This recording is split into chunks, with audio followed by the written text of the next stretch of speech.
Gothamites, and welcome to History of the Batman. I'm your host, Londyn, and here we relive the defining moments of one of the most iconic figures in comic book art and literature, the Batman.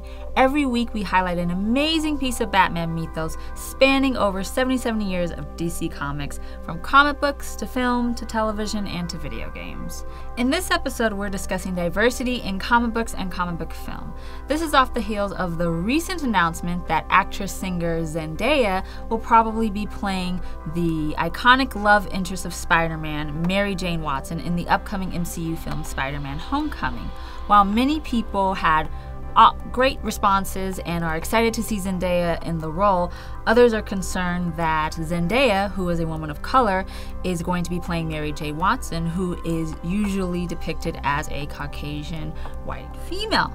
In our podcast episode that is up on iTunes right now and linked in the bio, we discuss this diversity in comic book films, and we also bring up the topic of whether or not Batman, our celebrated hero, can be seen as another ethnicity. Can he not be the typical Caucasian male that we've seen since he was created in 1939, and if that changes his persona, his identity, if he was another ethnicity. For today's vlog, we're going to discuss diversity in comic books and in comic book film, such as Justice League Gods and Monsters, where Superman in this universe was raised by Mexican immigrants, and in Stan Lee's Just Imagine series, Batman is an African-American man who becomes our Dark Knight.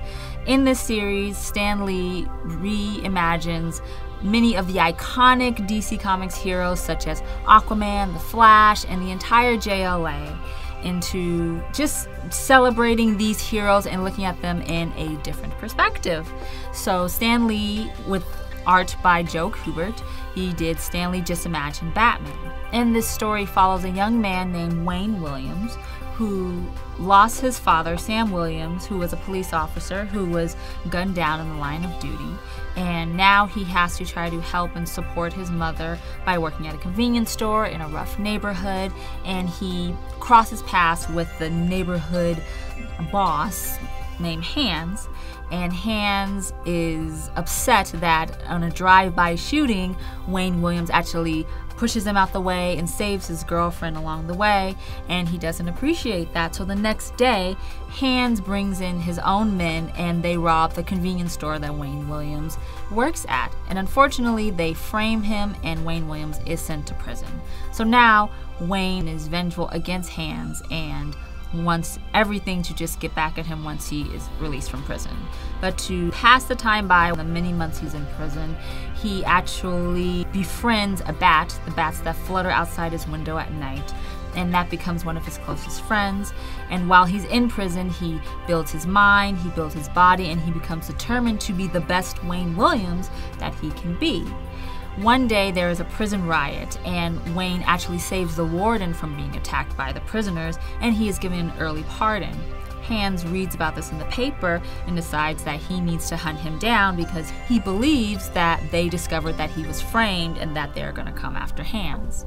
So now that Wayne Williams is free, he wants to keep a low profile while he still has his pet bat that he took from the prison, and he actually becomes one of the most wealthy and popular wrestlers in town, and he goes under the disguise of Batman, where he literally dresses like a bat while he wrestles. He gains enough money to have his skills heightened, and he actually goes and finds Hans, and they have a one-on-one, and Hans falls to his apparent death. So now Wayne Williams, with all of his money and success and his mind and body built to peak conditions, he doesn't have the vengeance in his heart anymore for getting rid of Hans. Now he wants to continue the persona as Batman to help the innocent from people like Hans. This story that Stan Lee penned shows that Batman, even though he's not our typical Caucasian male hero that was created in 1939 by Bob Kane and Bill Finger, this Batman still has the same ideals and it's the same persona that we appreciate in this hero that we celebrate today. So in our podcast, that is linked in the description box, you can listen in to our discussion of, does ethnicity really define the characters that we cherish so much, whether it's Batman, Superman, Mary Jane, Spider-Man, all of those characters, and how much diversity will play a role in future comic book stories or comic book films, and how it'll shape the future of this superhero genre. If you enjoyed this vlog, please give it a thumbs up and please subscribe so you don't miss any new episode of this Batman history. If you like to listen to more about diversity in the comic book films, please check out our podcast, which is linked in the bio. And I want to thank you guys again for joining me this week and learning about a new aspect of Batman. Hopefully you will look into getting the Stan Lee Just Imagine series. It's amazing. And I also wanted to thank Meltdown Comics and Collectibles, where we produce and record these shows and our podcast shows. So come on and visit at 7522 Sunset Boulevard in Los Angeles and come and pick up comics or some of these collectibles and just hang out. It's a great time. So until next week, remember Gothamites, it's all about peace, love, and Batman.